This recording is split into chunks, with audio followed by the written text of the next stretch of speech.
നമസ്കാരം. ഷെക്കൈന ഫൈവ് റൂമിലേക്ക് പ്രിയ പ്രേക്ഷകർക്ക് സ്വാഗതം. ഇത് നിതിൻ ജോസ്. കേരളത്തിൻ്റെ 24ാമത് മന്ത്രിസഭയിൽ 13ാമത് മുഖ്യമന്ത്രിയായി ശ്രീ വി.ഡി. സതീശനും ടീം അംഗങ്ങളും സത്യപ്രതിജ്ഞ ചെയ്തത് കേരളത്തിന് നവോന്മേഷമാണ്. വലിയ പ്രതീക്ഷകളാണ്, വലിയ സ്വപ്നങ്ങളാണ് വി.ഡി. സതീശനും ടീമും കേരളത്തിന് നൽകിക്കൊണ്ടിരിക്കുന്നത്. ആ സ്വപ്നങ്ങളുടെ പാതയിലാണ് കേരളം സഞ്ചരിച്ചു കൊണ്ടിരിക്കുന്നത്. എന്നാൽ ഈ ഒരു മന്ത്രിസഭ അധികാരമേൽക്കുമ്പോൾ, പുതിയ മന്ത്രിമാർക്ക് വിവിധ പോർട്ട്ഫോളിയോകൾ വീതം വയ്ക്കുമ്പോൾ, പുതിയ മേഖലയിലേക്ക് മന്ത്രിമാർ എത്തുമ്പോൾ ക്രൈസ്തവ സമൂഹത്തിന്, കത്തോലിക്ക സഭയ്ക്കുണ്ടാകുന്ന ആശങ്കകൾ, പ്രതീക്ഷകൾ, സ്വപ്നങ്ങൾ അവ എന്തൊക്കെയാണ്? ആശങ്കകളിൽ കഴമ്പില്ലേ? ആ വിഷയങ്ങളിൽ എന്ത് നിലപാടാണ് സർക്കാർ കൈക്കൊള്ളുന്നത്? ഈ വിഷയമാണ് ഷെക്കൈന ഫൈവ് റൂം പ്രിയ പ്രേക്ഷകർക്ക് മുമ്പിൽ അവതരിപ്പിക്കുന്നത്. എൻ്റെ കൂടെയുള്ളത് ശ്രീ ആൻ്റണി സച്ചിൻ, സാമൂഹിക നിരീക്ഷകൻ, ഒപ്പം ശ്രീ അഭി കാഞ്ഞിരപ്പാറ, കത്തോലിക്ക കോൺഗ്രസ് ഗ്ലോബൽ യൂത്ത് കോർഡിനേറ്ററായി ശുശ്രൂഷ ചെയ്യുന്നു. രണ്ടു പേർക്കും, പ്രിയ പ്രേക്ഷകർക്കും ഷെക്കൈന ഫൈവ് റൂമിൻ്റെ പുതിയ എപ്പിസോഡിലേക്ക് സ്വാഗതം. ശ്രീ സച്ചിൻ, ഞാൻ അങ്ങയിലാണ് ഈ ചർച്ച ആരംഭിക്കുന്നത്. ഒരു വല്ലാത്ത പോസിറ്റീവ് എനർജി എനിക്ക് തോന്നുന്നു കേരളത്തിൽ അങ്ങോളം ഇങ്ങോളം നമുക്ക് കാണാൻ സാധിക്കും. ഇപ്പം വി.ഡി. സതീശൻ്റെ ഒരു വാർത്താ സമ്മേളനം, ഇലക്ഷൻ സത്യപ്രതിജ്ഞ ചെയ്യുന്ന തൊട്ട് മുമ്പ് നടത്തിയ ഒരു വാർത്താ സമ്മേളനത്തിൽ അദ്ദേഹം കാണിക്കുന്ന ഒരു ആംഗ്യമുണ്ട്. അദ്ദേഹം ഈ വാഹന മോഡിഫിക്കേഷനെ കുറിച്ച് ചോദിക്കും. അതിന്ന് കേരളത്തിലെ എല്ലാ കമ്പനികളും എന്ന പോലെ അത് പരസ്യമായി ഉപയോഗിക്കുന്നു. അദ്ദേഹത്തെ അനുമതി ഉണ്ടോ ഇല്ലയോ എന്ന് എനിക്കറിയില്ല. എന്നിരുന്നാലും അതൊരു വൈറൽ ഒരു വീഡിയോ ആയി മാറുന്നത് നമ്മൾ കണ്ടു ഈ ദിവസങ്ങളിലൊക്കെ. വൈറലാകുമോ വി.ഡി. സതീശൻ്റെ സർക്കാർ? പ്രത്യേകിച്ച് അദ്ദേഹത്തിൻ്റെ ക്യാബിനറ്റിലേക്ക് വരുന്ന മന്ത്രിമാർ, അവരുടെ പ്രായം, അവരുടെ വിദ്യാഭ്യാസ യോഗ്യത, അവരുടെ സാമൂഹിക, സാമുദായിക മറ്റ് സാഹചര്യങ്ങളെല്ലാം കണക്കിലെടുക്കുമ്പോൾ എങ്ങനെയാണ് ഇതിനെ വിലയിരുത്തുക? എനിക്ക് പഴയ കാലഘട്ടത്തിൽ വെച്ച് കമ്പയർ ചെയ്യുമ്പോഴത്തേക്ക് ഒത്തിരി പോസിറ്റീവായിട്ടുള്ള ഒത്തിരി കാര്യങ്ങൾ നടക്കുന്നതായിട്ട് തോന്നിയിട്ടുണ്ട്. ഇപ്പോൾ നേരത്തെ പറഞ്ഞ പോലെ വണ്ടിയുടെ മോഡിഫിക്കേഷൻ്റെ കാര്യത്തിൽ ആണെങ്കിൽ പോലും ഓരോ കാര്യത്തിനെക്കുറിച്ചും നമ്മൾ സാധാരണ ജനങ്ങൾ ചർച്ച ചെയ്യുന്ന കാര്യങ്ങളെല്ലാം തന്നെ പുള്ളി വി.ഡി. സതീശൻ അതിനെക്കുറിച്ചിട്ടുള്ള വ്യക്തമായ ഒരു അഭിപ്രായം പറയാനായിട്ട് പറ്റുന്നു എന്നുള്ളത് തന്നെയാണ് ഒരു പ്രത്യേകത നമ്മൾ കാണുന്നത്. പിന്നെ നമുക്കെല്ലാവർക്കും അറിയാവുന്ന പോലെ നല്ല ഒരു പുസ്തക വായനക്കാരനാണ്. ഒട്ടുമിക്ക വിവിധ വിഷയങ്ങളെക്കുറിച്ചിട്ടുള്ള ഗ്രാഹ്യമുണ്ട്. ഈവൻ മതപരമായ കാര്യങ്ങളെക്കുറിച്ചും വിവിധ മതത്തിൻ്റെ കുറിച്ചും ഈവൻ ക്രൈസ്തവ ഡിനോമിനേഷനെ കുറിച്ചും ഞാൻ പല സന്ദർഭങ്ങളിൽ പുള്ളി ക്രൈസ്തവ സദസ്സുകളിൽ അവതരിപ്പിച്ചേക്കാൻ നോക്കുമ്പോഴത്തേക്കും സഭാചരിത്രം പോലും പുള്ളി ഇന്ന ആളുടെ സഭാചരിത്രം ഞാൻ നന്നായിട്ട് എന്തെങ്കിലും ഒരു റെഫറൻസ് നോക്കണമെങ്കിൽ പോലും ഇന്ന പുസ്തകമാണ് ഞാൻ റെഫർ ചെയ്യുന്നത് എന്നൊക്കെ വരെ പറയുന്നത്. ഞാൻ ഓരോ കാര്യത്തെക്കുറിച്ചും, അതായത് കേരളത്തിലുള്ള ഓരോ മനുഷ്യരുടെ, അവരുടെ വിദ്യാഭ്യാസം, അവരുടെ തൊഴിൽ, എല്ലാ മേഖലയുമായിട്ട് ബന്ധപ്പെട്ടിട്ടുള്ള മതപരമായിട്ടുള്ള വിശ്വാസങ്ങളെല്ലാം. അപ്പോൾ അങ്ങനെ ഒരു മുഖ്യമന്ത്രി അടുത്ത കാലത്ത് നമ്മളങ്ങനെ കണ്ടിട്ടില്ല, അത്രത്തോളം വായിക്കുന്ന. അപ്പോൾ അത് നല്ല ഒരു കാര്യമായിട്ടാണ് എനിക്ക് തോന്നുന്നത്. പ്രത്യേകിച്ച് വായനയെ പ്രോത്സാഹിപ്പിക്കേണ്ടത്. അത് വിദ്യാഭ്യാസത്തിൽ തന്നെ നോക്കുമ്പോഴത്തേക്കും പൊതുവായനകൾ നമുക്ക് കുറവാണ്. എല്ലാ മേഖലകളെക്കുറിച്ച് അറിയുന്ന ഒരു ഇത് കുറവാണ്. അപ്പോൾ അത് നമ്മൾ അനുദിനം ഡെയിലി കാണാൻ പോകുന്ന ഒരു വ്യക്തിത്വത്തിൽ നിന്നും അത്തരം ഒരു കാര്യങ്ങൾ വരുമ്പോഴത്തേക്കും അടുത്തൊരു 5 വർഷം കേരളത്തിലെ യുവജനങ്ങളിൽ തീർച്ചയായിട്ടും അദ്ദേഹത്തിൻ്റേതായിട്ടുള്ള കുറേ ചിന്തകളും പ്രത്യേകിച്ച് വായനയും അറിവിൻ്റേതായിട്ടുള്ള കാര്യങ്ങൾ ഒത്തിരി സ്വാധീനിക്കും എന്നുള്ള ഒരു ചിന്തയാണ് എനിക്കുള്ളത്. അപ്പോൾ അത് തന്നെ ഒരു വലിയ പോസിറ്റീവായിട്ടുള്ള ഒരു തുടക്കമായിട്ട് നമുക്കിതിനെ കാണാവുന്നതാണ്. ശരി. പിന്നെ നമുക്ക് അദ്ദേഹം മുന്നോട്ട് വെക്കുന്ന ഓരോ ആശയങ്ങളും നമുക്ക് തരുന്ന ഒരു ഫീഡ്ബാക്ക് എന്തെന്ന് വെച്ചാൽ പറയുന്ന കാര്യം ചെയ്യും എന്നുള്ളൊരു ആത്മവിശ്വാസമാണ് അദ്ദേഹത്തിൻ്റെ വാക്കുകളിൽ നിന്ന് ലഭിക്കുന്നത്. ഇതെല്ലാം നമുക്ക് വഴിയെ കണ്ടറിയാവുന്ന കാര്യമാണ്. ഇത് നടക്കുന്നതാണോ, പറഞ്ഞത് തന്നെ ചെയ്യുന്നുണ്ടോ ഇല്ലയോ എന്നൊക്കെ നമുക്ക് വഴി കണ്ടറിയാൻ പറ്റും. പക്ഷേ എന്നിരുന്നാലും ഇപ്പോൾ തുടക്കം തന്നെ ആശാ വർക്കർമാർക്കുള്ള ഒരു 3000 രൂപ വർധനവാണ് തുടങ്ങിയത് തന്നെ. അതായത് അദ്ദേഹം ആദ്യമേ പ്രഖ്യാപിച്ചിരുന്നു, ആശാ വർക്കർമാരുടെ സമരത്തിൻ്റെ സമയത്ത് തന്നെ അല്ലെങ്കിൽ UDF അധികാരത്തിൽ വന്ന ആൾ ആദ്യം ചെയ്യുന്നത് ഇതായിരിക്കും എന്നുള്ള ഇത് പറയുകയും അത് നടപ്പിലാക്കുകയും ചെയ്തു. അങ്ങനെ നോക്കുമ്പോഴത്തേക്കും എല്ലാം സ്റ്റാർട്ടിങ് വളരെ പോസിറ്റീവ്, നല്ല പോസിറ്റീവായിട്ടുള്ള. തിരിച്ചു വരാം. ശ്രീ അഭി കാഞ്ഞിരപ്പാറ, അങ്ങേക്ക് വളരെ കൃത്യമായി ഈ മന്ത്രിസഭയെക്കുറിച്ച് അറിയാമല്ലോ. നമുക്കറിയാം ഈ മന്ത്രിസഭയിൽ ഈ ഘടകകക്ഷികളുടെ അവരുടെ എത്ര പേർ മന്ത്രിയായി വരുന്നു എന്ന കണക്ക് നമ്മുടെ മുമ്പിലുണ്ട്. ഇവിടെ നമുക്കറിയാം മുസ്ലിം ലീഗ് ഇപ്പം ഈ സോഷ്യൽ മീഡിയയിലും മറ്റ് കോണുകളിലും കാണുന്ന ഏറ്റവും വലിയ ആരോപണങ്ങളിലൊന്ന് അത് മുസ്ലിം ലീഗിന് 5 മന്ത്രിസ്ഥാനം കൊടുത്തു എന്നതാണ്. അത് തെറ്റാണെന്നോ അല്ലെങ്കിൽ അതിൽ ശരികേടുണ്ടോ എന്നുള്ളതല്ല അവിടുത്തെ വിഷയം. പക്ഷേ ഇവിടെ നമ്മൾ കേരള കോൺഗ്രസ്സിലേക്ക് വരുമ്പോൾ നമുക്കറിയാം മാണി വിഭാഗം ഇവർ ഒരുമിച്ചിരുന്ന ഒരു കാലം, ആ കാലത്തിന് ശേഷമുള്ള ഇലക്ഷനിൽ ഉണ്ടായ പരാജയങ്ങളൊക്കെ നമ്മുടെ മുമ്പിലുണ്ട്. പക്ഷേ വീണ്ടും ഒരു ഉയർത്തെഴുന്നേൽപ്പ്, ഏറ്റവും മനോഹരമായ വിജയം കേരള കോൺഗ്രസ് നേടുന്ന ഒരു ഘട്ടം. അതിൽ പി ജെ ജോസഫിൻ്റെ മകൻ ഉൾപ്പെടുന്ന, അപ്പു ഉൾപ്പെടുന്ന ഒരു ടീമിൻ്റെ വളരെ ശക്തമായ ഇടപെടലും വിജയവുമൊക്കെ നമ്മൾ കാണുന്നുണ്ട്. പക്ഷെ അവിടെ നമ്മൾ കാണുന്നത് അവിടെ ഒരു മന്ത്രിസ്ഥാനമാണ് നൽകുന്നത്, ഒരു ചീഫ് വിപ്പ് എന്ന് പറയുന്ന ഒരു പോസ്റ്റ് താരതമ്യേന അത്ര പ്രധാനപ്പെട്ടതല്ലാത്ത എന്നാൽ അപ്രധാനമല്ലാത്ത ഒരു മേഖലയിലേക്ക് വരികയാണ്. പക്ഷേ പല ഘട്ടങ്ങളിലും ഇങ്ങനെയൊരു മന്ത്രിസഭയിൽ ജോസഫ് ഗ്രൂപ്പിൽ നിന്ന് അല്ലെങ്കിൽ കേരള കോൺഗ്രസിന് കൂടുതൽ പ്രാതിനിധ്യം, അതിലൊരു നീതികേട് ഉണ്ടായി എന്ന് പല കോണുകളിൽ നമ്മൾ കാണുന്നത്. അത് കഴമ്പുള്ള വാദം തന്നെയല്ലേ? മന്ത്രിസഭാ രൂപീകരണത്തെക്കുറിച്ച് പറയുമ്പോൾ യഥാർത്ഥത്തിൽ ഈ കേരള കോൺഗ്രസ്, ഇപ്പോൾ ഈ കേരള കോൺഗ്രസ് മാത്രമല്ല, മുസ്ലിം ലീഗ് മാത്രമല്ല, മറ്റ് ഘടകകക്ഷികളും ഉണ്ടല്ലോ. ഈ കേരള കോൺഗ്രസ്സിന് ഒരു മന്ത്രിസ്ഥാനം കൊടുക്കുകയും മുസ്ലിം ലീഗിന് 5 മന്ത്രിസ്ഥാനം കൊടുത്ത സാഹചര്യത്തിൽ ഈ മുസ്ലിം ലീഗിന് 5 മന്ത്രിസ്ഥാനം കൊടുത്ത് നമ്മൾ ഈ നേരത്തെ പറഞ്ഞ പോലെ തന്നെ നമുക്ക് അതിൻ്റെ അകത്ത് പരിഭവമില്ല. കാരണം കഴിഞ്ഞ ടൈമിലും അവർ ഇതിനു മുമ്പ് UDF ഭരിച്ചുകൊണ്ടിരുന്ന സമയത്തും അവർ സമാനമായ അവസ്ഥയിലൂടെ പോയതാണ്. പക്ഷേ ഒരു MLA മാത്രമുള്ള മറ്റ് ഘടകകക്ഷികൾക്കും ഒരു മന്ത്രിസ്ഥാനവും, അതേസമയം മത്സരിച്ച് 8 സീറ്റുകളിൽ 7 സീറ്റ് ജയിച്ച 7 MLA-മാരുള്ള ഒരു ഘടകകക്ഷിയായ കേരള കോൺഗ്രസ്, അതായത് മുസ്ലിം ലീഗ് കഴിഞ്ഞാൽ നെക്സ്റ്റ് ഏറ്റവും പ്രബലമായ കക്ഷി കേരള കോൺഗ്രസ് ആണ്. അതായത് രസകരമായി പറഞ്ഞു കഴിഞ്ഞാൽ ഒരുപക്ഷെ ഒരു പൊസിഷനിൽ മുസ്ലിം ലീഗ് UDF-ൽ നിന്ന് പിന്മാറുക എന്ന് ഒരു തീരുമാനം എടുത്താൽ പോലും ഭരിക്കാൻ കേരള കോൺഗ്രസും മാത്രം മതി എന്നുള്ള പൊസിഷനിൽ പോലും നിൽക്കേണ്ട ഒരു പാർട്ടിക്ക് കുറച്ചും കൂടെ അർഹമായ പ്രാതിനിധ്യം കൊടുക്കേണ്ടതായിരുന്നു. അതിന് പിന്നോട്ട് ചിന്തിച്ചു കഴിയുമ്പോൾ അതിനകത്ത് മറ്റു കാര്യങ്ങളുണ്ട്. കേരള കോൺഗ്രസ് ആവശ്യപ്പെട്ട 2 സീറ്റുകൾ വിട്ടുകൊടുത്തായിരുന്നു. ഏറ്റുമാനൂർ സീറ്റും ഇടുക്കി സീറ്റും അവർ ഡിമാൻഡ് ചെയ്തതുപോലെ വിട്ടുകൊടുത്തു. അത് മുന്നണി മര്യാദയുടെ ഭാഗം എന്നൊക്കെ പറയും. ആ മുന്നണി മര്യാദയുടെ ഭാഗമായിട്ട് തിരിച്ച് ഒരു 2 മന്ത്രിസ്ഥാനം കൊടുക്കുക എന്നുള്ള ഏറ്റവും ലീസ്റ്റായിട്ട് മന്ത്രിസഭയിൽ നിന്ന് VD സതീശൻ ഉൾപ്പെടെ UDF മുന്നണി ഉൾപ്പെടെ കൊടുക്കേണ്ട ഒരു കാര്യമായിരുന്നതാണ് പൊതുജനം വിലയിരുത്തപ്പെടുന്നത്. അതിന് ഒന്ന് ഇക്വിലിബ്രിയം അല്ലെങ്കിൽ ഒന്ന് ബാലൻസ് ചെയ്യാൻ വേണ്ടി ഒരു ക്യാബിനറ്റ് പദവിയുള്ള ചീഫ് വിപ്പ് കൊടുത്താലും അത് നമുക്ക് മനസ്സിലാവും അത് ശരിയായ രീതിയല്ല. അത് കേരള കോൺഗ്രസ് പാർട്ടിക്കുള്ളിലും അതുപോലെ തന്നെ കേരള കോൺഗ്രസ് സ്നേഹിക്കുന്ന ജനങ്ങളുടെ ഉള്ളിലും വലിയ പ്രതിഷേധമുണ്ട്. നമുക്ക് ഈ ദിവസങ്ങളിൽ സോഷ്യൽ മീഡിയ വാർത്താ ചാനലുകളൊക്കെ നോക്കി അറിയാം. പക്ഷേ ഒരു അഭി പറയുന്ന സമ്മറി 7+2 ഒരുപക്ഷെ 9 MLA-മാരെങ്കിലും അതെ അത് രണ്ടും കൂടി ജയിക്കുകയാണെങ്കിൽ ഒരുപക്ഷെ മറ്റ് 9 MLA-മാർ വരെ വരാനുള്ള ഒരു സാഹചര്യം, ജയിക്കാൻ സാധ്യതയുള്ള സീറ്റുകളാണല്ലോ. അതോടൊപ്പം നമ്മൾ മനസ്സിലാക്കണം, ഈ ശ്രീ സന്ദീപ് വാര്യർ മത്സരിച്ച സീറ്റ് അത് കേരള കോൺഗ്രസ് വിട്ടുകൊടുത്താണ്. അത് വിട്ടുകൊടുത്ത് MP ജോസഫ് IAS കഴിഞ്ഞ വർഷം മത്സരിച്ച ആ സീറ്റ് വെച്ച് മാറിയാണ്.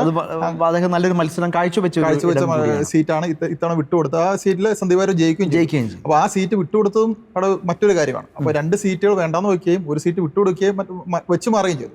അപ്പൊ അങ്ങനെ ഒരു ഇത്രയും മുന്നണി മര്യാദ കാണിച്ച കേരള കോൺഗ്രസിനോട് ഉണ്ടായില്ല എന്നുള്ളത് തന്നെയാണ് നമ്മുടെ നിരീക്ഷണം. പക്ഷേ ഈ മുന്നണി മര്യാദ മുന്നോട്ട് കൊണ്ടുവരാൻ പി ജെ ജോസഫിനെ പോലുള്ള അത്ര ക്രാന്തദർശിയായ ഒരു നേതാവ് അല്ലെങ്കിൽ പാർട്ടിയുടെ ചെയർമാൻ ശ്രമിക്കുന്നതുകൊണ്ടാവണം അവരുടെ പാർട്ടിക്കുള്ളിൽ നിന്നൊരു അവസരങ്ങൾ ഉണ്ടാക്കാതെ മന്ത്രിസഭ മുമ്പോട്ട് പോകുന്നതിനുള്ള രീതിയിൽ കാര്യങ്ങൾ മുമ്പോട്ട് കൊണ്ടുപോയി. അത് തീർച്ചയായും ആയിട്ട് അപ്രീഷിയേറ്റ് ചെയ്യേണ്ട കാര്യങ്ങളാണെന്നാണ് നമ്മൾ മനസ്സിലാക്കുന്നത്. തീർച്ചയായും ഇവിടെ നമ്മൾ ഈ ഒരു മന്ത്രിസഭയെക്കുറിച്ച് വിലയിരുത്തുമ്പോൾ വളരെ ഇതിൻ്റെ മൊത്തം ഈ മന്ത്രിസഭയിലെ ആളുകളുടെ ഒരു ഏജും അല്ലെങ്കിൽ അവരുടെ വിദ്യാഭ്യാസ യോഗ്യതയും കൂടെ നമ്മളൊന്ന് ഒരു ത്രാസിൽ അളക്കുകയാണെങ്കിൽ എനിക്ക് തോന്നുന്നു മുൻ മന്ത്രിസഭയുമായി കമ്പയർ ചെയ്യുമ്പോൾ അതിശയിപ്പിക്കുന്നൊരു മുന്നേറ്റമാണ് ഉണ്ടായിരിക്കുന്നത് അല്ലേ? തീർച്ചയായിട്ടും ഈ ഒരു ഡേറ്റയെ അല്ലെങ്കിൽ ഇതൊരു വലിയ സൂചകമാണല്ലോ. ഉദാഹരണം VD സതീശൻ മുന്നോട്ട് വരുമ്പോൾ അദ്ദേഹം വയോജനക്ഷേമ വകുപ്പ് പ്രഖ്യാപിക്കുന്നു. ആശമാരുടെ സമരമൊക്കെ അവിടെ നിൽക്കട്ടെ, അതിൽ വില കൂട്ടുന്നതോ ഞാൻ വ്യക്തിപരമായി ഇത്തരം ഫ്രീ ബി പൊളിറ്റിക്സിനോടൊക്കെ അല്ലെങ്കിൽ KSRTC യാത്ര കൊടുക്കുക ഇതിനോടൊക്കെ വ്യക്തിപരമായി എതിർപ്പുള്ള ആളാണ് ഞാൻ. പക്ഷേ ഇവിടെ നമ്മൾ കാണുന്നത് ഇങ്ങനത്തെയുള്ള പുതിയ ഇന്നവേറ്റീവായ ഐഡിയാസ് വരുന്നു. ഇപ്പോൾ റോജി M. ജോണിനെ പോലെ ജവഹർലാൽ നെഹ്റു യൂണിവേഴ്സിറ്റി പഠിച്ചൊരാൾ, JNUവിൽ പഠിച്ചൊരാൾ മന്ത്രിയായി വരുന്നു. ഇങ്ങനെ വളരെ ക്വാളിറ്റിയുള്ള കുറേ മനുഷ്യർ ഈ നാട് ഭരിക്കാൻ മുന്നോട്ട് വരുന്നു എന്നതാണല്ലോ ഇതിൻ്റെ ഒരു ഹൈലൈറ്റ് ആയിട്ട് വരുന്നത്. അങ്ങനെ എങ്ങനെയാണ് അതിനെ നോക്കിക്കാണുക? അതെ, എനിക്ക് ഇപ്പോൾ VD സതീശൻ തന്നെ പോസ്റ്റ് ഗ്രാജുവേഷനുള്ള മുഖ്യമന്ത്രി എന്നുള്ളത് അല്ലേ, അതിനു മുമ്പുള്ള മുഖ്യമന്ത്രി അവർക്ക് പോസ്റ്റ് ഗ്രാജുവേഷൻ അങ്ങനെ ഒരു വാർത്ത കേട്ടായിരുന്നു. അപ്പോൾ അത് തന്നെ ഒരു ഉയർന്ന ഉന്നത വിദ്യാഭ്യാസം നേടിയ ഒരു വ്യക്തി മുഖ്യമന്ത്രിയായി വരുന്നത് തന്നെ ആ മന്ത്രിസഭയിൽ തന്നെ ഏറ്റവും വലിയൊരു ഹൈലൈറ്റ് ആയിട്ടുള്ള ഒരു കാര്യം. അപ്പോൾ അതിനോട് ചേർന്ന് മറ്റ് ആളുകളെല്ലാം തന്നെ ചെറുപ്പക്കാരായിട്ടുള്ളവരെല്ലാവരും തന്നെ അത്യാവശ്യം നല്ല വിദ്യാഭ്യാസമുള്ള. അപ്പോൾ നമ്മൾ സാധാരണ മന്ത്രിമാർക്ക് പൊതുവെ ഉണ്ടാകാതിരുന്ന പല പ്രശ്നങ്ങളിലൊന്ന് ഇംഗ്ലീഷ് വിദ്യാഭ്യാസത്തിൽ പിന്നോക്കം നിൽക്കുന്ന ആൾക്കാർക്ക്, മന്ത്രിമാർക്ക് പലപ്പോഴും IAS എന്ത് പറഞ്ഞു കൊടുത്താൽ മാത്രമാണ് അവർക്കത് മനസ്സിലാവുള്ളായിരുന്നു. അഥവാ സ്വയമേ ഒരു ഡോക്യുമെൻ്റ് വായിച്ച് മനസ്സിലാക്കി അവർക്ക് തന്നെ കാര്യങ്ങൾ സംസാരിക്കാനും എഴുതാനൊക്കെ കഴിവുള്ള ആൾക്കാരല്ലായിരുന്നെങ്കിൽ, അല്ലെങ്കിൽ ഇത്തിരി ബുദ്ധിമുട്ടാണ് അത് ശരിക്കും. അപ്പോൾ അത് വെച്ച് നോക്കുമ്പോഴത്തേക്കും അത്യാവശ്യം എല്ലാവരും തന്നെ ഒരു നല്ല അങ്ങനെ ഒരു പോസ്റ്റ് കൈകാര്യം ചെയ്യാൻ പറ്റുന്ന ആളുകൾ തന്നെയാണ് വന്നിരിക്കുന്നത്. അത് ഈ പറയുന്ന ടീം UDFൻ്റെ ഒരു വലിയ വിജയമായിട്ടാണ് ഞാൻ കാണുന്നത്. അപ്പോൾ അത് പ്രത്യേകിച്ച് ഇംഗ്ലീഷിൽ സംസാരിക്കുക. നമ്മൾ തന്നെ പലപ്പോഴൊക്കെ പല കാര്യങ്ങളിലൊക്കെ പുറത്തുപോയൊക്കെ ആളുകൾ ഇംഗ്ലീഷിൽ ചോദ്യങ്ങൾ പത്രപ്രവർത്തകർ ചോദിക്കുമ്പോഴത്തേക്കും സംസാരം നമ്മുടെ മനസ്സിൽ വരുന്നത് അങ്ങനെ എന്തായാലും ഇനി അങ്ങനത്തെ വരാനുള്ള സാധ്യത ഈ മന്ത്രിമാരിൽ നിന്നും ഉണ്ടാവില്ലെന്ന് വിചാരിക്കാം. അപ്പോൾ അത് തന്നെ ഒരു വലിയ ഒരു മാറ്റമാണ് വിദ്യാഭ്യാസ മേഖലയിൽ തന്നെ. നമ്മുടെ മന്ത്രിമാരുടെ വിദ്യാഭ്യാസം തന്നെ ഒരു വലിയ പ്രചോദനമായിട്ട് കാണാം. ശരി, എബി, ഇവിടെ നമ്മൾ പ്രധാനപ്പെട്ട ഒരു പ്രശ്നം ഇന്നലെ ഇപ്പോൾ കത്തോലിക്ക കോൺഗ്രസിൻ്റെ ഒരു പത്രക്കുറിപ്പ് നമ്മൾ കണ്ടു. അപ്പോൾ അതിൽ അവർ ആവശ്യപ്പെടുന്ന 2 കാര്യങ്ങളാണ്. ഒന്ന്, ഈ ന്യൂനപക്ഷ ക്ഷേമ വകുപ്പ്, വിദ്യാഭ്യാസം, ഈ 2 വകുപ്പ് എപ്പോഴും ഒരു നിശ്ചിത ആളുകളുടെ, ഒരു കൂട്ടം ആളുകളുടെ കുത്തകയായി മാറിയിരിക്കുന്ന ഒരു സാഹചര്യമാണ് കേരളത്തിലുള്ളത്. ഇപ്പോൾ UDF അത് ഭരിക്കുകയാണെങ്കിൽ അത് എപ്പോഴും മുസ്ലിം ലീഗിൻ്റെ കയ്യിലാണ് അത് വരിക. ഇപ്പോൾ കഴിഞ്ഞ വർഷം LDFൻ്റെ ഭരണകാലത്ത് നമ്മൾ കണ്ടു, അത് ആദ്യഘട്ടങ്ങളിൽ കുറച്ചു കാലം അത് മുഖ്യമന്ത്രിയുടെ കയ്യിലാണ് അത് ഉണ്ടായത്. പക്ഷേ കുറേ കഴിയുമ്പോൾ വീണ്ടും അബ്ദുൾ റഹ്മാൻ്റെ ഭാഗത്തേക്ക് വരുന്നു. വിടിഞ്ഞ ഉൾപ്പെടെയുള്ള സമരപ്പന്തലുകളിൽ അദ്ദേഹം ഉണ്ടാക്കിയ ഡാമേജ്, അദ്ദേഹത്തിൻ്റെ വാക്കിൽ നിന്നുണ്ടായ കാര്യങ്ങൾ, ഇങ്ങനെ പല വിഷയങ്ങൾ നമ്മുടെ മുമ്പിലുണ്ടല്ലോ. അപ്പോൾ എനിക്ക് തോന്നുന്നു കത്തോലിക്ക കോൺഗ്രസ് ഇത് ആവശ്യപ്പെടുന്ന ഒരു നീതിയുടെ പക്ഷത്ത് നിന്നുകൊണ്ടായിരിക്കാം. അതായത് കേരളത്തിൻ്റെ ന്യൂനപക്ഷങ്ങളായ ഒരു സമൂഹത്തെ പ്രതിനിധീകരിക്കുന്ന ഒരു സംഘടന കൂടിയാണല്ലോ കത്തോലിക്ക കോൺഗ്രസ്. എങ്ങനെയാണ് ഈ ഒരു മന്ത്രിസഭയുടെ പോർട്ട്ഫോളിയോ വിഭജിക്കപ്പെടുമ്പോഴുള്ള ഏറ്റവും പ്രധാനപ്പെട്ട കാതലായിട്ടുള്ള ക്രൈസ്തവ സമൂഹങ്ങളുടെ ആവശ്യങ്ങളുടെ ഒരു സമ്മറി കൂടിയല്ലേ അത്? അതെ. അതായത് ഈ കത്തോലിക്ക കോൺഗ്രസ് ഇത് ആദ്യമായിട്ടല്ല ന്യൂനപക്ഷ മന്ത്രിസ്ഥാനം പ്രത്യേക ഒരു പാർട്ടിക്ക് കൊടുക്കരുത് എന്ന് ആവശ്യപ്പെടുന്നു. കഴിഞ്ഞ വർഷവും ഇത് ആവശ്യപ്പെട്ടായിരുന്നു. അതിന്റെ അടിസ്ഥാനത്തിലാണ് മുഖ്യമന്ത്രി വകുപ്പ്. എനിക്ക് തോന്നി കഴിഞ്ഞ വർഷം ഇത് ആവശ്യപ്പെടാനുള്ള കാരണം അതിന് മുൻ വർഷങ്ങളിലെ അനുഭവങ്ങളാണ്. ഇപ്പോൾ ഉദാഹരണം UDF ഭരണകാലത്ത് തന്നെ ഉണ്ടായ അനീതികൾ, ഇതിന് മുൻ UDF സർക്കാരിൻ്റെ കാലത്ത് ഈ 80:20 ഉൾപ്പെടെയുള്ള വിഷയങ്ങളിലെ മുൻ നിലപാടുകൾ നമ്മുടെ മുമ്പിലുണ്ട്. അതിനുശേഷം KT ജലീലിൻ്റെ കാലത്ത് അദ്ദേഹം ആ വകുപ്പിനുണ്ടാക്കിയ ഡാമേജിന്റെ കഥകൾ നമ്മുടെ മുമ്പിലുണ്ട്. ഇതിന്റെയൊക്കെ പശ്ചാത്തലത്തിലാണ് അല്ലെ ഇത്തരം ചിന്തകളിലേക്ക് പോവുക. എന്താണ് അതിനകത്ത് ആഡ് ചെയ്യാനുള്ളത്? അതെ, ഈ പറഞ്ഞ തന്നെയാണ് ഈ EWS വിഷയം, 80-20 വിഷയങ്ങൾ, പല വിഷയങ്ങളും നമ്മുടെ മുമ്പിൽ വന്നു കഴിഞ്ഞപ്പോൾ ഈ വിഷയങ്ങൾ അഡ്രസ്സ് ചെയ്യുന്നതിൽ ഒരു നീതിരഹിതമായ പ്രവർത്തനമാണ് ഇങ്ങനെ കഴിഞ്ഞ രണ്ടല്ലെങ്കിൽ 3 ടൈം സംഭവിച്ചുകൊണ്ടിരുന്നത്. അപ്പോൾ ആ ഒരു ആവശ്യത്തിലാണ് കഴിഞ്ഞ ടൈമിലും പിണറായി സർക്കാർ അധികാരത്തിലെത്തുന്ന സമയത്ത് നമ്മളിത് ആവശ്യപ്പെട്ടിരുന്നു. ആ സമയത്താണ് പിണറായി CM ആയിരുന്ന ഈ ഒരു വകുപ്പും കൂടെ ഏറ്റെടുക്കുന്നത്. അതിനുശേഷം വളരെ ക്വിക്കായിട്ട് ഇത് അബ്ദുൾ റഹ്മാനെ കൈമാറുകയാണ് ചെയ്തത്. ഈ വർഷം നമ്മളത് ആവശ്യപ്പെടുന്നുണ്ട്. ഇതിനകത്ത് നമ്മൾ നേരത്തെ ചർച്ച ചെയ്ത് നിർത്തിയ ഒരു കാര്യം ഇമ്പോർട്ടൻ്റ് ആണ്. അത് ടീം UDF അല്ലെങ്കിൽ കോൺഗ്രസിൻ്റെ മന്ത്രിമാർ ശക്തരാണ്. കോൺഗ്രസിൻ്റെ മന്ത്രിമാർ ഈ പറയുന്ന പോലെ അവർ കൃത്യമായിട്ട് യുവജനങ്ങളെ ഇൻക്ലൂഡ് ചെയ്യിപ്പിച്ചിട്ടുണ്ട്, വിദ്യാഭ്യാസമുള്ളവർ ഇൻക്ലൂഡ് ചെയ്യിപ്പിച്ചിട്ടുണ്ട്. പക്ഷേ ഘടകകക്ഷികളുടെ മന്ത്രിമാർ അങ്ങനെയല്ല. ഘടകകക്ഷികളുടെ മന്ത്രിമാരിൽ അവരങ്ങനത്തെ ഒരു പാറ്റേണോ പോളിസിയോ ഒന്നുമില്ല. അപ്പോൾ അവരുടെ വിദ്യാഭ്യാസ യോഗ്യത എത്രയാണെന്ന് നമ്മൾ പരിശോധിക്കണം. നമ്മൾ ആരും വിലയിരുത്തുന്നില്ല, പക്ഷേ അവരുടെ വിദ്യാഭ്യാസ യോഗ്യത എത്രമാത്രം പരിശോധിക്കണം. അവർ മുൻ വർഷങ്ങളിൽ ഇങ്ങനെയുള്ള കാര്യങ്ങൾ ഒരുപക്ഷെ MLA ആയിട്ട് ശോഭിച്ചിട്ടുണ്ടായിരിക്കാം, പക്ഷേ ഇതുപോലൊരു വകുപ്പ് ഏൽപ്പിക്കുമ്പോൾ അത് എത്രമാത്രം നന്നായിട്ട് കൊണ്ടുപോകുന്നുള്ള കാര്യം നമുക്ക് ശക്തമായ ആശങ്കയുണ്ട്. അതുപോലെ അവർ പ്രതിനിധീകരിക്കുന്ന ഘടകകക്ഷികളുടെ അവരുടെ ഒരു ദിശാബോധം ഇന്നത് വളരെ പ്രധാനപ്പെട്ടാണ്. അപ്പോൾ അങ്ങനെയൊക്കെ നോക്കിക്കഴിയുമ്പോൾ നമുക്ക് നമ്മുടെ ചരിത്രം നമ്മളോട് പറഞ്ഞു തരുന്നത് ഇത് മനോഹരമായിട്ടല്ല കൊണ്ടുവരിക്കുന്നത്. നമുക്ക് ഒരുപാട് ആശങ്കകളുണ്ട്. അപ്പോൾ ആ സാഹചര്യത്തിലാണ് കൃത്യമായിട്ട് കോൺഗ്രസ് ഏറ്റെടുക്കണം. നമ്മൾ പറയുന്ന പ്രത്യേക മതവിഭാഗത്തിലുള്ള ആളുകളോ അല്ലെങ്കിൽ പ്രത്യേക ഘടകകക്ഷിയോ ഏറ്റെടുക്കണം നമ്മൾ പറയുന്നില്ല. UDF മന്ത്രിസഭയിലെ ഏറ്റവും പ്രധാനപ്പെട്ട പാർട്ടിയായ കോൺഗ്രസ്സിൽ ഏതാണ്ട് 10ഓളം മന്ത്രിമാരുണ്ട്. അവരിൽ ഏതെങ്കിലും മന്ത്രിമാർ ഈ വകുപ്പ് കൈകാര്യം ചെയ്യണമെന്ന് നമ്മൾ ആവശ്യപ്പെടുന്നുള്ളൂ. അവരിൽ ആര് കൈകാര്യം ചെയ്താലും കത്തോലിക്ക കോൺഗ്രസ് അത് 100% സ്വാഗതം ചെയ്യുന്നു. 2 വകുപ്പുകൾ അതുപോലെ തന്നെയാണ്, ന്യൂനപക്ഷ വകുപ്പും അതുപോലെ തന്നെ വിദ്യാഭ്യാസ വകുപ്പ്. മറ്റൊരു പ്രധാനപ്പെട്ട വകുപ്പാണ് വനം വകുപ്പ്. വനം വകുപ്പും ഇതുപോലെ തന്നെ കഴിയുമെങ്കിൽ കോൺഗ്രസ് മന്ത്രിമാരോ അല്ലെങ്കിൽ വനം വകുപ്പുമായിട്ട് ബന്ധപ്പെട്ട് അല്ലെങ്കിൽ മലയോര മേഖലയുമായിട്ട് ബന്ധപ്പെട്ട് എന്തെങ്കിലും പരിചയമുള്ള ആളുകളോ ഹാൻഡിൽ ചെയ്തിട്ടുണ്ടെങ്കിൽ അത് സ്വാഗതം ചെയ്യുന്നുണ്ടായിരുന്നു. പക്ഷേ ഇപ്പോഴത്തെ സാഹചര്യത്തിൽ അങ്ങനെ ഒരു നിലപാടല്ല എടുക്കപ്പെട്ടിട്ടുള്ളത്, മന്ത്രിസഭ എടുത്തിരിക്കുന്നതാണ് നമ്മൾ മനസ്സിലാക്കുന്നത്.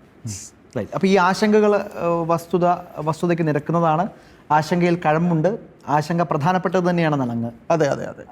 ഈ ഇലക്ഷനിൽ ഞാൻ കണ്ട പ്രധാനപ്പെട്ട ഒരു കാര്യം, എനിക്ക് തോന്നുന്നത് വളരെ ചരിത്രത്തിൽ വളരെ കുറച്ചേ ഉള്ളൂ എന്ന് എനിക്കറിയില്ല. തിരുവനന്തപുരത്ത് ഉണ്ടെങ്കിൽ പോലും ലത്തീൻ സഭ മുഖ്യമന്ത്രിയുടെ സത്യപ്രതിജ്ഞയിൽ വിട്ടുനിന്ന ഒരു സത്യപ്രതിജ്ഞാ ചടങ്ങ് കൂടിയായിപ്പോയി. മുമ്പ് എപ്പോഴെങ്കിലും അങ്ങനെ ലത്തീൻ സഭ ഇതിൽ നിന്ന് മുന്നോട്ട് പിന്മാറിയിട്ടുണ്ടോ എന്ന് എനിക്കറിയില്ല. അത് വളഞ്ഞമ്പലത്ത് തന്നെയാണ് ബിഷപ്പ് ഹൗസ്, വളരെ ചെറിയ ദൂരത്തടുത്ത് തന്നെയാണ് ഈ സത്യപ്രതിജ്ഞ നടക്കുന്നത്. അതിൽ പങ്കെടുക്കാമായിരുന്നു എനിക്ക് തോന്നുന്നു. പക്ഷേ എന്നിരുന്നാലും അത് പങ്കെടുത്തിട്ടില്ല. അപ്പോൾ അതിൽ പ്രധാനപ്പെട്ട കാര്യം പറയുന്നത് അത് നിസ്സാരമായി ഉണ്ടായ ഒരു ആശങ്കയല്ല. പ്രത്യേകിച്ച് വിഴിഞ്ഞം സമരം നമുക്കറിയാം, അത് ഒരു ഘട്ടത്തിൽ അത് കോംപ്രമൈസ് ചെയ്യപ്പെടേണ്ട സാഹചര്യം ഉണ്ടായി എങ്കിൽ പോലും അത് ലത്തീൻ സഭയുടെ നേതൃത്വത്തിൽ നടന്ന ആ സമൂഹത്തെ മുഴുവൻ ചേർത്ത് പിടിച്ച ഒരു ഐതിഹാസിക സമരം തന്നെയായിരുന്നു. ആ സമരത്തിന് ശേഷം അതിൻ്റെ ഔട്ട്കം എന്തായി, അതിൻ്റെ സമരത്തിൽ അവർ മുന്നോട്ട് വെച്ച ആശങ്കകൾക്ക് സർക്കാർ ഉത്തരം കൊടുത്തോ എന്ന ചോദ്യം അവിടെ നിലനിൽക്കുന്നുണ്ട്. എനിക്ക് തോന്നുന്നു ആ ഒരു ആശങ്ക തന്നെയല്ലേ ഇവിടെ പ്രധാനമായിട്ട് കാണുന്നത്. ഒന്ന്, ഇത്രയും മന്ത്രിമാർ ലത്തീൻ സഭയുടെ ഒരു പ്രാതിനിധ്യം ആ മന്ത്രിസഭയിൽ ഇല്ല എന്നതാണ് ഒന്നാമത്തെ ആശങ്ക. എനിക്കൊന്ന് വിൻസെൻ്റ് ഉൾപ്പെടെയുള്ള ആളുകളെ മന്ത്രിസഭയിലേക്ക് എടുക്കാൻ അവർ സമ്മർദ്ദം ചെലുത്തിയിട്ടുണ്ടായിരുന്നു. പക്ഷേ ആ സമ്മർദ്ദങ്ങൾ അവിടെ വിലയ്ക്ക് പോകുന്നില്ല. അത് അവിടെ അങ്ങനെ ഒരു സ്പേസിലേക്ക് അവർ എത്തുന്നില്ല. ഇപ്പോൾ നമ്മൾ കാണുന്നത് അതിനുശേഷം ഈ പറയുന്ന തീരദേശവുമായി ബന്ധമുള്ള ആളുകളെ എങ്കിലും എടുക്കണം എന്ന് അവർ പറയുന്നൊരു സാഹചര്യവും അങ്ങനെ 2 പേരുകൾ അതിലേക്ക് വരികയും ഒക്കെ ചെയ്യുന്നത് നമ്മൾ കണ്ടല്ലോ. അതിനുശേഷം വി ഡി സതീശൻ കഴിഞ്ഞ ദിവസം അവരെ പോയി കാണുകയും ഒരു വലിയ സ്നേഹ സംവാദമുണ്ടാവുകയും ചെയ്തു.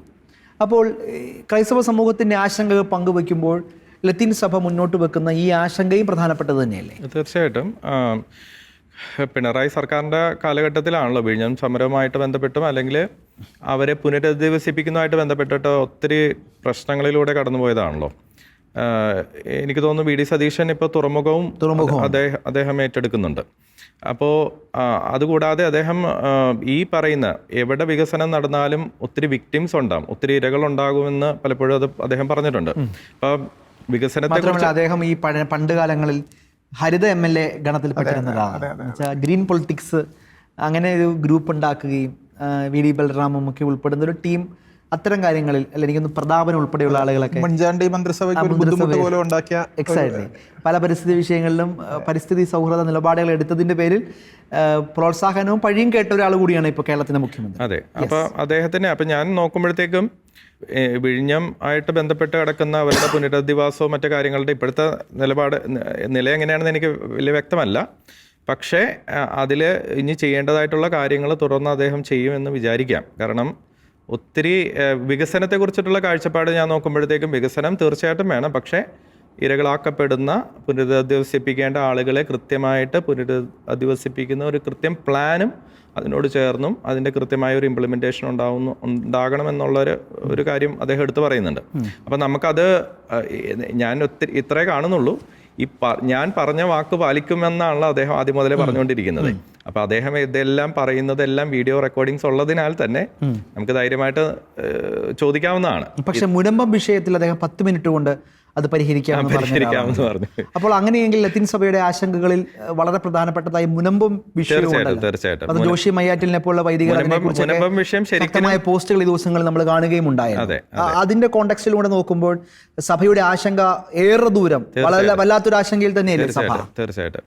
മുനമ്പം വിഷയത്തിൽ ശരിക്കും അദ്ദേഹത്തിന്റെ ഒരു ഏരിയയും കൂടിയാണ്. വി ഡി സതീഷിന്റെ പറവൂർ മണ്ഡലമായിട്ട് ബന്ധപ്പെട്ടിട്ടുള്ള ഒരു ഏരിയയും കൂടിയാണല്ലോ ആ ഭാഗങ്ങളെല്ലാം തന്നെ. അപ്പോൾ അദ്ദേഹത്തിന് കൂടുതൽ നേരിട്ട് അറിയാവുന്ന ഒരു കാര്യവും കൂടിയാണ് അവിടുത്തെ കാര്യങ്ങളെല്ലാം. അപ്പം എനിക്ക് തോന്നുന്നു അത് 10 മിനിറ്റ് കൊണ്ട് പരിഹരിക്കാൻ പറ്റുന്നതാണോ എന്ന സംശയമാണ്. പക്ഷെ എന്തായാലും അദ്ദേഹത്തിന് വെറുതെ അതിൽ അദ്ദേഹത്തിൻ്റെതായിട്ടുള്ള ഒരു നിലപാടുകളോ അല്ലെങ്കിൽ അതിനൊരു പരിഹാരം കണ്ടെത്താതിരിക്കാൻ പറ്റുന്ന, അല്ലെങ്കിൽ അദ്ദേഹത്തിന് വേണ്ടി തീർച്ചയായിട്ടും അതിന് മുന്നിട്ട് ഇറങ്ങേണ്ടി വരും, അതിൽ സംശയമില്ല. കാരണം ഞാൻ നേരത്തെ പറഞ്ഞ പോലെ ഈ കാര്യങ്ങളെല്ലാം പുള്ളി വാഗ്ദാനം പോലെ തന്നിട്ടുള്ളതാണേ. മുനമ്പത്ത് വന്ന് അദ്ദേഹം പ്രസംഗിക്കുകയും അന്നാണല്ലോ 10 മിനിറ്റ് കൊണ്ട് ഇത് പരിഹരിക്കാൻ പറ്റുമെന്നൊക്കെ പറഞ്ഞേ. അന്ന് അദ്ദേഹത്തിന് പവർ ഇല്ലായിരുന്നു, ഒരു സ്ഥാനം ഇല്ലായിരുന്നു. ഇന്ന് മുഖ്യമന്ത്രിയായി പവറായി പറഞ്ഞ വാക്ക് പാലിക്കാൻ അദ്ദേഹത്തിന് എളുപ്പമാണ്, പവറുള്ളതുകൊണ്ട്. അപ്പോൾ ആയതിനാൽ തന്നെ നമുക്ക് ഞാൻ പറയുന്നത് ഇതെല്ലാം വരും ദിവസങ്ങളിൽ അദ്ദേഹത്തിന്റെ പ്രവർത്തനങ്ങളിലൂടെ കാര്യം തെളിയിക്കേണ്ടതാണ് ഇതെല്ലാം തന്നെ. അതുകൊണ്ട് തന്നെ ഞാനിപ്പോൾ ഒരിക്കലും നമുക്കതിന് നെഗറ്റീവ് എങ്ങനെയാണ് ഇതിനൊരു പരിഹാരം ലത്തീൻ സഭയുടെ ആശങ്ക അത് അദ്ദേഹം ഒരു മുഖ്യമന്ത്രിയായി എന്ന നിലയിൽ അറിയിച്ചതായിട്ട് മാത്രം കണ്ടാൽ മതി. അത്രേ ഉള്ളൂ. ആ വകുപ്പ് വേണമെന്ന് ആവശ്യപ്പെടുമ്പോഴും അത് സാധ്യമല്ലാത്ത ഘട്ടത്തിൽ മറ്റൊരു ഓപ്ഷൻ ഇല്ല. അതെ അതെ, ആ നീതി നിർവഹിക്കപ്പെടുക എന്നത് മാത്രമേ അത്രേ ഉള്ളൂ. അപ്പം ഞാൻ പറയുന്നത് ഇപ്പോൾ ആര് വകുപ്പുകൾ ഏറ്റെടുത്താലും ഇദ്ദേഹത്തിന്റെ ചുക്കാൻ വഹിക്കുന്ന ഒരു മുഖ്യമന്ത്രി, അദ്ദേഹം ജനങ്ങൾക്ക് ഓൾറെഡി വാക്ക് കൊടുത്തതാണ്. അപ്പൊ ആ വാക്ക് പാലിക്കാനായിട്ട് അദ്ദേഹത്തിന് ഉത്തരവാദിത്തമുണ്ട്. കാര്യം ഏറ്റവും പവർഫുൾ പൊസിഷനിലാണ് അദ്ദേഹം ഇരിക്കുന്നത്. ശരി, ഞാൻ ഇവിടെ ഈ ഇലക്ഷനിൽ നമ്മൾ ചർച്ച ഏറ്റവും കൂടുതൽ ചെയ്ത വിഷയം ജസ്റ്റിസ് JB കോശി കമ്മീഷന്റെ റിപ്പോർട്ടാണ്. ആ റിപ്പോർട്ട് സർക്കാരിന്റെ മുമ്പിലുണ്ട്. മുൻ മന്ത്രിസഭ പറയുന്നത് അവർ കുറേ അധികം കാര്യങ്ങൾ അതിൽ ചെയ്തു എന്നാണ് പറയുക. എനിക്ക് തോന്നുന്നു ആ മന്ത്രിസഭ ആ റിപ്പോർട്ട് ഇവിടെ നിൽക്കുന്ന ഘട്ടത്തിൽ അൺഫോർച്ചുനേറ്റ്ലി നമ്മുടെ രാഷ്ട്രീയം ഇങ്ങനെയാണ്. ഈ വിഷയത്തിൽ ഒരു രാഷ്ട്രീയ നേതാവും ഇപ്പോൾ സച്ചിൻ പറഞ്ഞതുപോലെ വീഡിയോയിൽ അല്ലെങ്കിൽ നമ്മുടെ മുമ്പിൽ ആ വിഷയം നടപ്പാക്കിയില്ലയോ എന്ന് പറഞ്ഞിട്ട് പോലുമില്ല. അങ്ങനെയെങ്കിൽ ആ വിഷയത്തിൽ ഉണ്ടാകുന്ന സർക്കാരിൻ്റെ ഇടപെടലുകൾ ക്രൈസ്തവ സമൂഹത്തെ വല്ലാത്ത രീതിയിൽ പ്രതീക്ഷയിലേക്കും അല്ലെങ്കിൽ വളരെ സാധ്യതകളിലേക്കും പോകേണ്ടത് തന്നെയല്ലേ? അതിനെ എങ്ങനെയാണ് നമ്മൾ കാണേണ്ടത്? ഈ JB കോശി കമ്മീഷനുമായിട്ട് ബന്ധപ്പെട്ട് പറയുകയാണെങ്കിൽ നമുക്ക് ഈ LDF സർക്കാർ ഇറങ്ങുന്നതിന് മുമ്പായിട്ട് അവർ വളരെ പ്രധാനപ്പെട്ട 2-3 തീരുമാനം നടപ്പാക്കി. പ്രത്യേകിച്ച് ഈ PSC പ്രായപരിധി ഉയർത്തിയത് ഉൾപ്പെടെയുള്ള കാര്യങ്ങൾ യുവജനങ്ങൾക്കൊക്കെ ഒത്തിരി പ്രതീക്ഷ നൽകിയതാണ്. അപ്പോൾ ആ സാഹചര്യത്തിൽ നിന്ന് കണ്ടിന്യൂ ചെയ്ത് VD സതീശനെ പോലെ ഒരു മിനിസ്റ്റർ വരുമ്പോൾ ഞാൻ മനസ്സിലാക്കുന്നത് VD സതീശനെ പോലെ ഒരു മിനിസ്റ്ററുടെ പ്രത്യേകത എന്ന് പറഞ്ഞാൽ അദ്ദേഹം എല്ലാ കാര്യങ്ങളും കൃത്യമായി സ്റ്റഡി ചെയ്ത് ചെയ്യുന്ന ഒരാളാണ്. അദ്ദേഹം നമുക്കറിയാം ത്രിതല പഞ്ചായത്ത് തെരഞ്ഞെടുപ്പിൽ അദ്ദേഹം പ്രിഡിക്റ്റ് ചെയ്ത അതേ രീതിയിലാണ് വിജയം വന്നത്. ഇത് 100 അടിക്കുമെന്ന് പറഞ്ഞു 100 അടിച്ചു. അത്ഭുതമായ പ്രവചനമായിരുന്നു. മന്ത്രിമാർ തോക്കുമെന്ന് പറഞ്ഞു തോറ്റു. അദ്ദേഹം മന്ത്രിസഭ രൂപീകരിച്ചപ്പോൾ നമുക്കറിയാം ആ ഒരു മുഖ്യമന്ത്രി വരുന്ന ആ ഒരു ക്ലൈമാക്സിലേക്ക് എത്തുന്നതോറും VD സതീശൻ അല്ലാണ്ട് വേറൊരു ആളും കേരളത്തിൽ ആരും ആഗ്രഹിക്കുന്നില്ല രീതിയിലേക്ക് സൃഷ്ടിച്ചു. അങ്ങനെ ഒരു മുഖ്യമന്ത്രി മുഖ്യമന്ത്രിയായിട്ട് ഇരിക്കുമ്പോഴും ഇദ്ദേഹത്തിന് ഈ ഇൻപുട്സ് കിട്ടുന്നുണ്ട്. ഇദ്ദേഹം സ്റ്റഡി ചെയ്യും, കാര്യങ്ങൾ മുമ്പോട്ട് പോകും. അപ്പോൾ ഇദ്ദേഹം എനിക്ക് നല്ല പ്രതീക്ഷയുണ്ട്. അതായത് ഇദ്ദേഹത്തിന് കിട്ടുന്ന ഇൻപുട്സ് നമ്മൾ കൃത്യമായിട്ട് ഇദ്ദേഹത്തിന് കൊടുക്കുക, പറയുക. ഞാനിപ്പോൾ ഉദാഹരണം പറഞ്ഞാൽ ഈ ലത്തീൻ സഭ പങ്കെടുത്തില്ല, അപ്പോൾ അദ്ദേഹത്തിന് ഓപ്പൺനെസ് ഉണ്ടാണല്ലോ അവരെ പോയി കാണുക എന്നുള്ള സാരം. അവരെ പോയി കാണുകയാണ്, സ്വീകരിക്കുന്നു. അതെ, ഈ പ്രതിഷേധങ്ങളും ഈ പരിപാടിയിൽ പിണങ്ങി പങ്കെടുക്കാതിരുന്ന ആളുകൾ അവരെ സ്വീകരിക്കുന്നു അല്ലേ? എത്ര മനോഹരമായ ഒരു കാഴ്ചയാണ് അല്ലേ? അപ്പോൾ അദ്ദേഹത്തെ സംബന്ധിച്ചിടത്തോളം ഉള്ളിൽ UDFന്റെ ഉള്ളിൽ അദ്ദേഹത്തിന് പ്രതിസന്ധികൾ ഉണ്ടാകും. ഇപ്പം ലത്തീൻ സഭ ആഗ്രഹിക്കുന്ന മന്ത്രിക്ക് ഈ വിഷയം അല്ലെങ്കിൽ ഈ ഒരു മിനിസ്റ്റർ കൈകാര്യം ചെയ്യാൻ താല്പര്യം ഇല്ലെങ്കിൽ അദ്ദേഹത്തിന് ബുദ്ധിമുട്ടുണ്ട്. പക്ഷെ അദ്ദേഹം അത് പറയുന്നില്ല. അദ്ദേഹം എത്ര തന്മയത്വത്തോടെയാണ് അത് കൈകാര്യം ചെയ്യുന്നത്. അപ്പൊ അങ്ങനെ ഒരു മിനിസ്റ്റർക്ക് ഞാൻ ശുഭപ്രതീക്ഷയാണ്, എനിക്ക് എന്നെ സംബന്ധിച്ച് ശുഭപ്രതീക്ഷയാണ്. ഇദ്ദേഹം ഈ വിഷയങ്ങൾ കേൾക്കുകയും അഡ്രസ്സ് ചെയ്യുകയും മുമ്പോട്ട് ഈ പ്രശ്നങ്ങൾ നടപടിയെടുക്കുകയും ചെയ്യുമെന്നാണ് ഞാൻ മനസ്സിലാക്കുന്നത്. ഇനി ഈവൻ ഈ പറയുന്ന രീതിയിലുള്ള ഘടകകക്ഷികളോ അല്ലെങ്കിൽ ഈ പറയുന്ന കോൺഗ്രസിന്റെ മന്ത്രിമാരോ ഈ ഒരു മിനിസ്റ്റർ ഏറ്റെടുത്ത് അവർ ഇതിൻ്റെ അകത്ത് സ്ലോ ആണെങ്കിൽ പോലും മുഖ്യമന്ത്രി നമുക്കൊരു പ്രതീക്ഷ നൽകുന്ന മുഖ്യമന്ത്രി ആയതുകൊണ്ട് തന്നെ ഇദ്ദേഹം ആളുകളെ കേൾക്കുന്നുണ്ട്. ഈ മന്ത്രി സ്ലോ ആണെങ്കിൽ പോലും അത് കേട്ട് ഇതിൻ്റെ അകത്തുള്ള പ്രശ്നങ്ങൾ പഠിച്ച് ആ കാര്യങ്ങൾ മൂവ് ചെയ്യാൻ മാത്രം ആർജവും അതിനുള്ള കഴിവുമുള്ള ഒരു മന്ത്രിയാണ്. നമ്മൾ നിയമസഭയിൽ കണ്ടതാണല്ലോ പിണറായി വിജയനെ CM-നെ പലപ്പോഴും നിയമസഭയിൽ കൃത്യമായ പഠനങ്ങൾ കൊണ്ടും കൃത്യമായ കാര്യങ്ങൾ അവതരിപ്പിക്കുന്നത് കൊണ്ടും പ്രസന്റേഷൻ സ്കില്ലുകൊണ്ടും അദ്ദേഹം പലപ്പോഴും കാര്യങ്ങൾ കൃത്യമായി നേടിയെടുത്ത ആളാണ്. പക്ഷേ ചില കാര്യങ്ങളിൽ അദ്ദേഹം വിട്ടുവീഴ്ചയ്ക്ക് തയ്യാറാവുമോ എന്നുള്ള ആശങ്കകൾ നമ്മുടെ മുമ്പ് നിലനിൽക്കുന്നുണ്ട്. പക്ഷേ എന്നിരുന്നാലും നമ്മൾ ഈ ഒരു JB കോശി കമ്മീഷൻ വിഷയത്തിൽ ഇദ്ദേഹം തന്ന വാക്ക് പാലിക്കുമെന്നും UDF മന്ത്രിസഭ അത് പൂർണ്ണമായിട്ട് നടപ്പിലാക്കുമെന്നതിനാണ് എൻ്റെ ഒരു വിശ്വാസം. Okay, right. സച്ചിൻ, എന്നത് ഈ മന്ത്രിസഭയുടെ ഒരു വിലയിരുത്തലിന് ഏറ്റവും സമാപനത്തിലേക്ക് വരുമ്പോൾ അങ്ങേക്ക് എന്താണ് പറഞ്ഞ് അവസാനിപ്പിക്കാനുള്ളത്? നമ്മൾ പ്രായമായിട്ടുള്ളവർക്ക് വേണ്ടി അദ്ദേഹം ഒരു മിനിസ്റ്റർ, ഞാൻ ഒരു കാര്യം ചോട്ടെ, ഇപ്പം നമ്മളിപ്പം ചർച്ച് ലീഡേഴ്സിൻ്റെ ഒക്കെ സ്റ്റാറ്റസ് ഒക്കെ നോക്കുമ്പോൾ എല്ലായിടത്തും VD സതീശനാണ്. VD സതീശൻ പറഞ്ഞ ബൈബിൾ വചനങ്ങൾ, VD സതീശൻ്റെ ഫെയ്ത്ത് പ്രൊക്ലമേഷൻസ്, അദ്ദേഹം എഴുതിയ ആദം നീ എവിടെയാകുന്നു പുസ്തകം, ഇതൊക്കെ നമ്മളുടെ ആളുകളുടെ അങ്ങനെ നോക്കുമ്പോൾ ഒരു ക്രിസ്ത്യൻ വാല്യൂ അദ്ദേഹം ഉയർത്തിപ്പിടിക്കുന്നു എന്ന ഒരു വലിയ പ്രതീതി അല്ലെങ്കിൽ അങ്ങനെ ഒരു തരംഗം കൂടി എനിക്ക് തോന്നുന്നു വല്ലാത്ത രീതിയിൽ പ്രത്യേകിച്ച് ഈ ലീഡേഴ്സിൻ്റെ ഒക്കെ ഭാഗത്തും സോഷ്യൽ മീഡിയയിലൊക്കെ നമ്മൾ കാണുന്നുണ്ട് അല്ലേ? അതിൻ്റെ കൂടി വെളിച്ചത്തിൽ അങ്ങേക്ക് പറഞ്ഞ് അവസാനിപ്പിക്കും. തീർച്ചയായിട്ടും. പ്രധാനമായിട്ടും ഞാൻ നോക്കുമ്പോഴത്തേക്കും വർഗീയത എതിർക്കുന്നു എന്നുള്ളതാണല്ലോ ആദ്യം മുതലേ പുള്ളി എടുക്കുന്ന നിലപാട്. ഇപ്പോൾ റീസെൻ്റ്ലി നോക്കുമ്പോഴത്തേക്കും പത്രസമ്മേളനത്തിൽ അല്ലെങ്കിൽ ആദ്യത്തെ മന്ത്രിസഭ കൂടിയ സമയത്തൊക്കെ ആയാലും പുള്ളി പറയുന്ന പ്രായമായിട്ടുള്ളവർക്ക്, വൃദ്ധരായിട്ടുള്ളവർക്ക് വേണ്ടിയുള്ള പ്രത്യേക കരുതലിൻ്റെ ഭാഗമായിട്ട് ഒരു മിനിസ്ട്രി തന്നെ രൂപീകരിക്കുന്നു പറയുന്നത്. അത് വളരെ അത്യാവശ്യമായിട്ടുള്ളൊരു കാര്യമാണ്. ഒരുപക്ഷെ നമ്മൾ പോലും അത്തരം ഒരു പ്രാധാന്യം അതിന് കൊടുത്തുകൊണ്ട് ചെയ്യുന്നതിനെ കുറിച്ച് പോലും നമ്മൾ പോലും ചിലപ്പോൾ അത്രയും ചിന്തിച്ച് കാണത്തില്ല. നമുക്കറിയാം ഈ പ്രശ്നം ഉണ്ടെന്നറിയാം, പ്രശ്നം കൂടുതൽ വ്യക്തിപരമായിട്ട് നമ്മൾ മാനേജ് ചെയ്യേണ്ടതാണെന്നുള്ളതാണ് നമ്മളെല്ലാവരും ചിന്തിച്ചു വെക്കുന്നത്. പക്ഷേ അതൊരു ഗവൺമെന്റിന്റെ തലത്തിൽ തന്നെ അതിനൊരു പരിഹാരം കണ്ടെത്താനായിട്ടൊക്കെ ശ്രമിക്കുന്നു എന്ന് പറയുന്നതൊക്കെ അതൊക്കെ വളരെ പോസിറ്റീവായിട്ടുള്ള കാര്യമാണ്. ആയതിനാൽ തന്നെ ഒത്തിരി കാര്യങ്ങൾ പ്രത്യേകിച്ച് നമ്മുടെ ക്രിസ്ത്യൻസ് എന്നുള്ള നിലയിൽ അല്ലെങ്കിൽ കാത്തലിക്സ് എന്നുള്ള നിലയിൽ നമ്മൾ ഇങ്ങനത്തെ കുറേ ഓൾഡ് ഏജ് ഹോംസോ അല്ലെങ്കിൽ അത്തരം കാര്യങ്ങൾ നമ്മൾ ചെയ്തുകൊണ്ടിരിക്കുന്നതിനാൽ തന്നെ അതിനെല്ലാം ഒത്തിരി സപ്പോർട്ട് ഗവൺമെന്റിന്റെ ഭാഗത്തുനിന്ന് കിട്ടാനുള്ള സാധ്യതയും ഞാൻ അതിൽ കാണുന്നു. നല്ല അയൽക്കാരന്റെ സ്നേഹമുള്ള മുഖ്യമന്ത്രിയായി അദ്ദേഹം ആ ദിവസം തന്നെ തീർച്ചയായിട്ടും. പെരുമാറുന്നുണ്ട് എന്നാണ് നമ്മുടെ പ്രതീക്ഷ. അതെ, ഇപ്പോൾ പുള്ളി പറയുന്ന പോലെ തന്നെ കാര്യങ്ങളെല്ലാം നടപ്പിലാക്കാൻ സാധിക്കട്ടെ. അതിനുവേണ്ടിയുള്ള നമുക്കും എല്ലാ രീതിയിലും നമ്മുടെ ഭാഗത്തുനിന്നും ഞാൻ പറഞ്ഞ പോലെ ഇത് ഡൈനാമിക് ആയിട്ടുള്ള ഒരു മുഖ്യമന്ത്രിയാണ് നമുക്ക് വന്നിരിക്കുന്നത്. അദ്ദേഹം വളരെ ഗംഭീരമായിട്ടായിരുന്നു എൻട്രി. മുമ്പുള്ള 5 വർഷവും അദ്ദേഹം ഗംഭീരമായിട്ട് തന്നെ മുമ്പോട്ട് കൊണ്ടുപോകാൻ നമുക്ക് പ്രത്യാശിക്കും. തീർച്ചയായും. പുതിയ മന്ത്രിസഭയ്ക്ക് എല്ലാവിധ ആശംസകളും. ക്രൈസ്തവ സമൂഹം കാലാകാലങ്ങളായി ആവശ്യപ്പെടുന്ന പല പ്രശ്നങ്ങൾ, ഉള്ളിൽ നീറുന്ന അനീതികൾ, ഒറ്റപ്പെടുത്തലുകൾ, നീതി നിഷേധങ്ങൾ, ഇതിനിടയിലാണ് വി.ഡി. സതീശനും ടീം അംഗങ്ങളും കേരളത്തിൻ്റെ 24ാമത് മന്ത്രിസഭയിൽ 13ാമത് മുഖ്യമന്ത്രിയായി അദ്ദേഹവും ഒപ്പം ടീം അംഗങ്ങൾ സത്യപ്രതിജ്ഞ ചെയ്തിരിക്കുന്നത്. തീർച്ചയായിട്ടും ഏറ്റവും ഡൈനാമിക് ആയിട്ടുള്ള, ഏറ്റവും മനോഹരമായിട്ടുള്ള 5 വർഷക്കാലം, അതിൽ ക്രൈസ്തവ സമൂഹങ്ങളുടെ എല്ലാ ആശങ്കകൾക്കും കൃത്യമായ ഉത്തരം നൽകാൻ, അതിനൊക്കെ ഉപരിയായി പൊതുസമൂഹത്തിൻ്റെ പ്രശ്നങ്ങളിൽ ധീരമായ ഇടപെടൽ നടത്തുവാൻ ഈ മന്ത്രിസഭയ്ക്കും മുഖ്യമന്ത്രിക്കും ടീം അംഗങ്ങൾക്ക് സാധിക്കട്ടെ എന്ന് ആശംസിച്ചുകൊണ്ട് ഷക്കീന 5 റൂമിടെ അവസാനിക്കുന്നു. പ്രിയ പ്രേക്ഷകർക്ക് ഒപ്പം അതിഥികൾക്ക് നന്ദി.